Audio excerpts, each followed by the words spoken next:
Hello guys, welcome back to my channel. ఈ రోజు మన ఎపిసోడ్లో ఆటో విజయశాంతి అనే సీరియల్ గురించి మాట్లాడుకుందాం. ఇక మొదట్లో ఒకడు వచ్చి ఒక క్యాటరింగ్ సెటప్ దగ్గర ఏదైనా పని ఉంటే చెప్పండి, నేను గట్టిగా చేస్తా అని అడుగుతూ ఉంటాడు. వాడు చూడడానికి బద్ధకంగా ఉన్న ఏమి పని చేస్తావు అంటే, అన్న బతకడానికి పని చేయాలి కదా అన్న, ఏమి పని ఇచ్చినా కేకలాగా చేస్తా, నా పని చూసి డబ్బు ఇవ్వండి అని సెటప్ మొదలు పెడుతూ ఉంటాడు. క్యాటరింగ్ ఓనర్ ఏమో ఈ పెద్ద పెద్ద బాలు ఉన్న మూటలు లోపల పెట్టమని టెస్ట్ చేస్తూ ఉంటాడు. వీడు సింగిల్ స్ట్రోక్ గా మూడు మూడు మూటలు దింపేసి రచ్చ చేస్తూ ఉంటారు. ఓనర్ ఫుల్ గా ఇంప్రెస్ అయ్యి, మాది క్యాటరింగ్ బిజినెస్ కాబట్టి వంట మాస్టర్ కి హెల్ప్ గా ఉండాలి, కూరలు కట్ చేయాలి, నెలకి సాలరీ ఇస్తా అని పర్మనెంట్ గా జాబ్ అప్డేట్ ఇస్తూ ఉంటాడు. చిరంజీవి యాంగర్ లోపల ఇంకోవైపు మన విజయశాంతి గారు ఆటోకి సడన్ గా చిరంజీవి గారు అడ్డంగా వస్తూ ఉంటాడు. విజయశాంతి ఏమో తిరుపతి స్లాంగ్ లోనే ఫుల్ పంచులు వేస్తూ ఉంటుంది.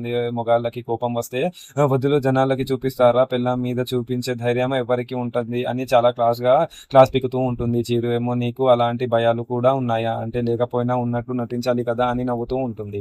ఇక చీరుకి ఫుల్ ఆకలేసి ఏదైనా హోటల్ కి వెళ్ళి తిందామా అంటే, విజయశాంతి ఏమో మీ ఇలాంటి గొప్ప వాళ్ళకి ఇబ్బంది ఏమో కానీ నాకు మాత్రం కడుపు నిండడానికి స్ట్రీట్ ఫుడ్ బెస్ట్ అన్న అని రోడ్ పక్క ఉన్న టిఫిన్ బండి దగ్గరికి తీసుకుని వెళ్తూ ఉంటుంది.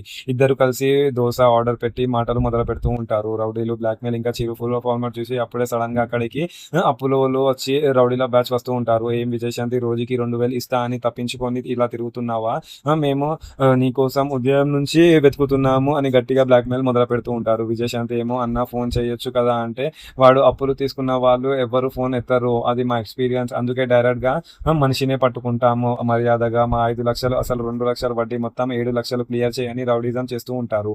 చీరు గారు తలో పక్కల మధ్యలోకి వచ్చి ఒక ఆడపిల్లతో మాట్లాడే పెద్దటి ఇదేనా అని రివర్స్ కౌంటర్ వేస్తూ ఉంటాడు. కానీ ఆ రౌడీ గాడు విజయశాంతి దగ్గర ఉన్న 6000 డబ్బు గట్టిగా లాక్కొని, డబ్బు ఇవ్వడానికి టైం లేదు కానీ టైంకి తినడం మాత్రం తెలుసు అని ఎగతాళుగా చెప్తూ ఉంటాడు. దాంతో చీరు గారు ఫుల్ సైకోలా ఫుల్ ఫైర్ అయిపోతే, అరే ఏం మాట్లాడుతున్నావు, ఉన్నది లాక్కున్నా మళ్ళీ తిండి మీద మాట్లాడుతున్నావు, ఎక్కువ మాట్లాడితే ఒంట్లో ఎముకలు ఇరిగిపోతాయి, ఈ ఆటోలోనే హాస్పిటల్ పంపిస్తా అని గట్టిగా కాలర్ పట్టుకొని దిమ్మ తిరిగేలా వార్నింగ్ ఇస్తూ ఉంటాడు. విజయశాంతి ఏమో చిరంజీవి గొడవ వద్దు ప్లీజ్ అని ఆపడానికి ట్రై చేస్తూ ఉంటుంది. మన నెక్స్ట్ ఎపిసోడ్ ఏం జరగబోతుందో అనేది చూద్దాం. Thank you.